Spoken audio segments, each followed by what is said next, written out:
Hello everyone, recently Poco ने नया phone launch किया है, वो है पोको X5 Pro जो क्वालकॉम स्नैपड्रैगन 778G प्रोसेसर के साथ है। जो एक पुराना प्रोसेसर है, पुराना है इसका मतलब ये नहीं कि खराब है, बहुत अच्छे प्रोसेसर है। ऐसा कोई ब्रांड नहीं है जो इस प्रोसेसर के साथ स्मार्टफोन लॉन्च नहीं किया। जैसे कि एग्जांपल के लिए अब मैं रियलमी का बताऊं तो रियलमी ने 2 फोन लॉन्च किया। एक है रियलमी 9 SE मतलब स्पीड एडिशन, और दूसरा है ये वाला रियलमी GT मास्टर एडिशन, है ना। और वहाँ पे Xiaomi की बात Mi 11 लाइट जो होती है वो सेम प्रोसेसर के साथ है। और सैमसंग की बात करें, सैमसंग ने भी 2 फोन लॉन्च किया, वो है सैमसंग गैलेक्सी M52 और दूसरा है सैमसंग गैलेक्सी A52s। और वहाँ पे वीवो की बात करें, वीवो T1 Pro 5G जो है वो सेम प्रोसेसर के साथ हैं। और पे मोटोरोला की बात करें, मोटो H20 जो है सेम प्रोसेसर के साथ हैं। ये जो प्रोसेसर है one of the well known processor है और ट्राई एंड टेस्टेड प्रोसेसर है, मतलब one of the stable and powerful जो होते हैं ना, वो मतलब हाई एंड परफॉर्मेंस वाला जो चिपसेट होते हैं उससे कैटेगरी में कंपेयर होते हैं। जो 778G की बात करें, जैसे उसका सक्सेसर भी लॉन्च हुआ है 778G प्लस, जो उसका थोड़ा ओवरक्लॉक वर्जन कह सकते हैं, जहाँ पे इसके साथ भी 2 फोन लॉन्च है। जैसे कि आपको सबसे वेल नोन जो पॉपुलर जो फोन है नथिंग फोन 1 जो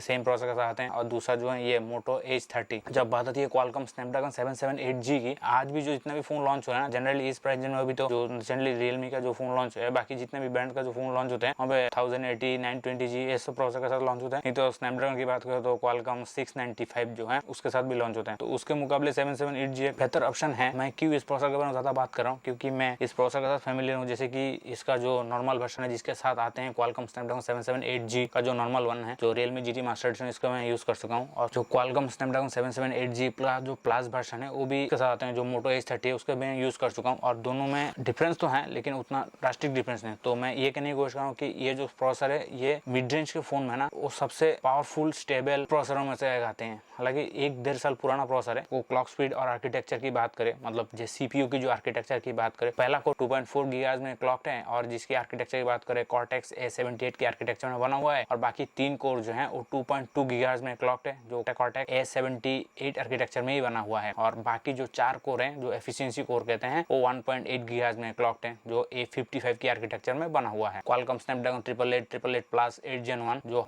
गर्म प्रोसेसर है, क्योंकि सैमसंग ने बनाया था ना, तो इसलिए देखना अभी जो पोको का फोन है ना, वहाँ पे जो प्रोसेसर के साथ लिखा होता है TSMC का, मतलब TSMC का full form Taiwan semiconductor manufacturing company है ना। TSMC लिखना जरूरी है क्योंकि TSMC एक मतलब ब्रांड वैल्यू हो गए हैं आजकल, है ना। जो TSMC बनाया तो अच्छा ही होगा और सैमसंग बनाया तो बुरा होगा, लेकिन सैमसंग का बताते नहीं है। और वहाँ पे जो मैं बात कर रहा था उसका जो वीक पॉइंट, प्रोसेसर तो जबरदस्त है, CPU की बात करें तो वीक पॉइंट उसका GPU में आ जाती है। हालांकि ऐसा बात नहीं है कि GPU बहुत खराब है, बेकार नहीं है, लेकिन हाँ अच्छा GPU है। तो यहाँ पे जो GPU है Adreno 642L GPU है, जो फ्लैगशिप की कंपैरिजन में उतना पावरफुल नहीं है। तो वहाँ पे बाकी स्पेसिफिकेशन की बात करें, जैसे कि जो डिस्प्ले वहाँ पे पोको X5 Pro में 6.67 इंच जो 10 बिट डिस्प्ले है, और इसकी PPI की बात करें 395 PPI जो पिक्सल पर इंच होती है, वो HDR10 भी सपोर्ट करते हैं, ऊपर से डॉल्बी विजन भी सपोर्ट करते हैं। डॉल्बी विजन, डॉल्बी एटमॉस और हाई रेस ऑडियो वीडियो जो भी है सारे सपोर्ट करते हैं वहाँ पे। तो display one of the strongest point है इसका। जो 6.67 इंच ज्यादातर MI के फोन में, आई मीन टू से ऑब्वियसली वो Xiaomi के फोन है, मतलब फोन में ज्यादातर 6.67 इंच कॉमन है। और इसके डिस्प्ले प्रोडक्शन की बात करें, कॉर्निंग गोरिल्ला ग्लास 5 की प्रोडक्शन के साथ हैं, और पीछे तो आपको सो प्लास्टिक बैग के साथ, मिड रेंज ज्यादातर जो है प्लास्टिक बैग के साथ ही आते हैं। और उसके मुकाबले बाकी जो कंपटीशन में आते हैं,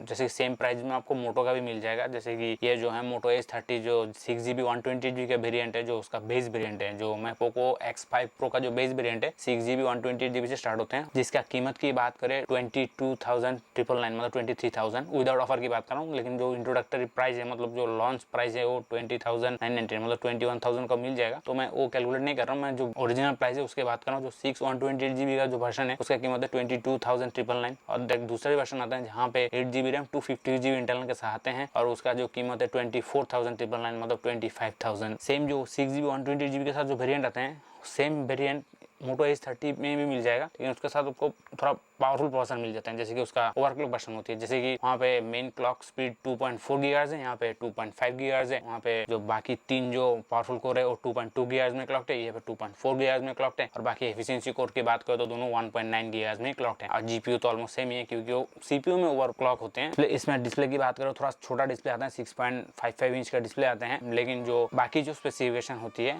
वो सेम ही होती है। जैसे कि ये भी 10 बिट डिस्प्ले के साथ हैं, POLED डिस्प्ले, दोनों ही OLED डिस्प्ले हैं 10 बिट वाले, जो 1 बिलियन कलर शो कर सकते हैं। तो डिस्प्ले की बात करें, बड़ा डिस्प्ले वाले फोन चाहिए तो आपको हो जा सकते हैं, लेकिन सेम प्राइस में आपको पावरफुल फोन चाहिए तो आप ये ले सकते हैं। 25,000 के आसपास खर्चा करेंगे तो वहाँ पे बहुत सारे ऑप्शन मिल जाएगा, 870 मिल जाएगा, 888 मिल जाते हैं, है ना। तो वो अलग रेंज है। यहाँ पर अंडर 25,000 में one of the powerful processor होता है। नेक्स्ट बात करें कैमरा की बात करें, ट्रिपल कैमरा आते हैं, मतलब बैक में ट्रिपल कैमरा सेटअप के साथ हैं, जहाँ पे मेन कैमरा जो 108 मेगापिक्सल सैमसंग के सेंसर के साथ है, और जिसकी एपर्चर की बात करें f1.9 की एपर्चर के साथ है, और जो दूसरा कैमरा 8 मेगापिक्सल f2.2 की एपर्चर के साथ है, जो एक अल्ट्रा वाइड व्यू प्रोवाइड करते हैं। और नेक्स्ट जो है ऑफकोर्स माइक्रो कैमरा तो मिल जाएगा जो 2 मेगापिक्सल का है, और एपर्चर की बात करें 2.4 है। और वीडियो की रेजोल्यूशन की बात करें 4K 30fps तक रिकॉर्ड कर सकते हैं मैक्स। की फ्रंट कैमरा की बात करें 16 मेगापिक्सल f2.4 की एपर्चर के साथ है, और जिसके साथ आप 4K वीडियो रिकॉर्ड नहीं कर सकते, सॉरी मतलब 1080p तक आप मैक्स रिकॉर्ड कर सकते हैं। इस फोन से कंपेयर करें, मतलब मोटो H30 से कंपेयर करें तो उसमें जो मेन कैमरा है वो 50 मेगापिक्सल f1.8 की एपर्चर के साथ है। और वहाँ पे दूसरा जो है जो अल्ट्रा वाइड है, जो इंप्रूवमेंट इधर ही मिलेगा। जैसे आप सोचोगे कि भाई वहाँ पे 108 मेगापिक्सल में 50 मेगापिक्सल मिल रहा है, हालांकि जो है वो बिनिंग के साथ, जैसे कि आपको पता है वो पिक्सल बिनिंग होते हैं, बिनिंग के साथ 108 मेगापिक्सल है, नहीं तो बेस जो है 12 मेगापिक्सल की है। जब ज्यादातर जो कैमरा ऐप खुलने के बाद जो फोटो खींचते हैं वो 12 मेगापिक्सल ही खींचते हैं। आपको 200 मेगापिक्सल या 108 मेगापिक्सल या जो भी 50 मेगापिक्सल खींचना है तो आपको हाई रेज मोड में जाना पड़ेगा, जैसे कि आपको सेटिंग में मिल जाते हैं, जहाँ पे 50 मेगापिक्सल आते हैं, जब 108 में 108 मेगापिक्सल आते हैं, है ना। तो डिफरेंट टॉपिक है। और जो दूसरा कैमरा जहाँ पे इंप्रूवमेंट है वहाँ पर भी 50 मेगापिक्सल f2.2 की लेंस के साथ है, मतलब एपर्चर 2.2 है, जो अल्ट्रा वाइड के साथ मैक्रो लेंस भी खींच सकते हैं। मैक्रो इतना अच्छा नहीं है, लेकिन हाँ वहाँ पे आपको अल्ट्रा वाइड अच्छा मिल जाएंगे, जो हाई रेज वाला अल्ट्रा वाइड है ना वो मिल जाएंगे। और दूसरा वही 2 मेगापिक्सल देना जरूरी है ना, तो 2 मेगापिक्सल का डेप्थ कैमरा भी मिल जाते हैं जो f2.4 के एपर्चर के साथ है। और वीडियो रेजोल्यूशन की बात करें यहाँ पर भी आप 4K 30fps तक रिकॉर्ड कर सकते हैं बैक कैमरा से। और फ्रंट कैमरा की बात करें वहाँ पे 32 मेगापिक्सल f2.4 की एपर्चर के साथ हैं। इसके साथ आप एडवांटेज ये है कि आपको यहाँ पे 4K वीडियो मिल जाएगा, मतलब 4K 30fps तक आप वीडियो रिकॉर्ड कर सकते हैं फ्रंट कैमरा से, जो आप पोको में नहीं कर सकते। तो कैमरे के मामले में आप चूज कर सकते हैं, जैसे कि मेगापिक्सल भी कभी कभार मैटर करता है। तो आपको ज्यादा फोटो खींचते हैं तो फोटो में मेगापिक्सल एक बेनिफिशियरी होती है, मतलब डिटेल ज्यादा होते हैं, मतलब वो प्रोसेसिंग के ऊपर डिपेंड करते हैं। हालांकि मोटो का उतना अच्छा भी नहीं है और इतना बुरा भी नहीं है, हाँ ठीक ठाक आपको मिल जाएगा। अब नेक्स्ट बैटरी जो एक अच्छी चीज है, जहाँ पे पोको X5 Pro में जो है 5000 mAh की बैटरी आते हैं, उसके साथ आपको 67 वाट की चार्जर बॉक्स में मिल जाते हैं। और सेम चीज आप वहाँ पे मोटो H30 की बात आप पूछे कम कितना, क्योंकि वहाँ तो स्लिमेस्ट 5G फोन है ना, तो वहाँ पे स्लिम करने के चक्कर में वहाँ पे 4000 mAh की बैटरी के साथ सेम बैटरी का जो इशू है, मतलब साइज की बात कर रहा हूँ, वैसे बैटरी बैकअप भी उतना बुरा नहीं है। हाँ ऑफकोर्स वो 5000 mAh जैसा नहीं है। प्रोसेसर जो है ना वो उसका कमाल है, वो जो ज्यादा ऑप्टिमाइज्ड प्रोसेसर है। तो वहाँ पे बैटरी की बात करें, वहाँ पे सेम जो मोटो H20 में है ना, वहाँ पर भी सेम 4000 mAh की बैटरी के साथ भी आते हैं, जो 778G की नॉर्मल जो वर्जन है। चार्जिंग ब्रिक की बात करें वहाँ पर 33 वाट की पावर ब्रिक मिल जाते हैं बॉक्स में। नेक्स्ट कनेक्टिविटी सबसे बड़ी, जो मेरे लिए सबसे बड़ी है, उसमें 3.5 हेडफोन जैक नहीं आते, जो आपको पोको X5 Pro में मिल जाएंगे। ब्लूटूथ वर्जन की बात करूँ दोनों में ब्लूटूथ वर्जन 5.2 के साथ हैं। वाईफाई की बात करें तो वाईफाई के लेटेस्ट वर्जन मिलते हैं, वाईफाई जो 6 है इसके साथ वाईफाई 6 ही मिल जाते हैं। वहाँ पे पोको X5 Pro के साथ आपको वाईफाई 6 मिल जाएगा, तो हालांकि उतना डिफरेंस नहीं है, हाँ उसमें लेटेस्ट हार्डवेयर आते हैं जो 6 वाला। सॉफ्टवेयर ऑप्टिमाइजेशन की बात करें दोनों में एंड्रॉइड 12 के साथ हैं।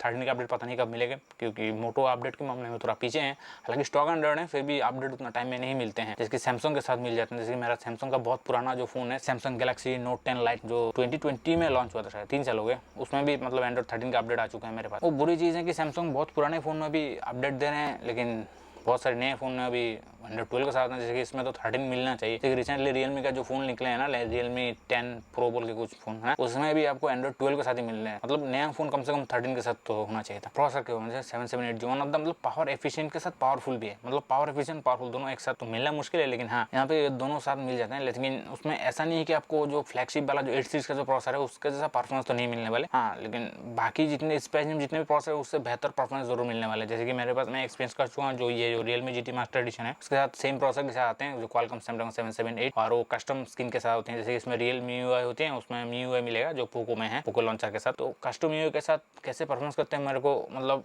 आइडिया है कि वो कैसा वो परफॉर्म करते हैं। तो हालांकि वो अच्छी चीज़ है, जैसे कि आप PUBG मान लो या कॉल ऑफ ड्यूटी या एपेक्स लेजेंड जो भी है, वो मैक्स सेटिंग में आप नहीं खेल सकते, मतलब अल्ट्रा सेटिंग में नहीं खेल सकते, लेकिन हाँ आप नॉर्मल सेटिंग में खेल सकते हैं, बहुत देर तक खेल सकते हैं, लेकिन हीटिंग इशू नहीं है इसमें। कूलिंग भी वैसे भी अच्छा खासा है, लेकिन कूलिंग इतना जैसे रियलमी GT में कूलिंग भी मिलते हैं, कूलिंग आजकल ज़्यादातर फोन में अच्छे खासे कूलिंग मिल जाते हैं, लेकिन हीटिंग इशू वैसे भी इस प्रोसेसर के साथ कोई दिक्कत नहीं है, पहले भी नहीं था अभी नहीं है। मोटो की बात करें, जैसे कि इस प्राइस में आप मोटो भी ले सकते हैं, मतलब उतना आपको फील नहीं होगा, लेकिन हाँ थोड़ा बहुत जो है स्मूथ मिलते हैं। जैसे कि उसमें डिस्प्ले का रिफ्रेश रेट भी ज्यादा है, वहाँ पे 120 हर्ट्ज का रिफ्रेश रेट मिलते हैं, यहाँ पे 144 हर्ट्ज का रिफ्रेश रेट मिलते हैं, तो रिफ्रेश रेट भी ज्यादा मिलते हैं, ज्यादा स्मूथ फील होते हैं, ज्यादा पावरफुल भी है ना। हालांकि इसमें कॉम्प्रोमाइज जो है उसमें छोटी बैटरी मिलते हैं, ऊपर से चार्जिंग स्पीड भी कम है। अब बताना कमेंट सेक्शन में आप कौन से लेने वाले हो, मतलब आपको UI के हिसाब से जो आपको कस्टम UI ज्यादा पसंद है स्टॉक एंड्रॉइड ज़्यादा पसंद है, मतलब नियर टू स्टॉक एंड्रॉइड। तो आज के लिए इतना ही, मिलते हैं नेक्स्ट वीडियो में, तब तक के लिए नमस्ते, थैंक यू।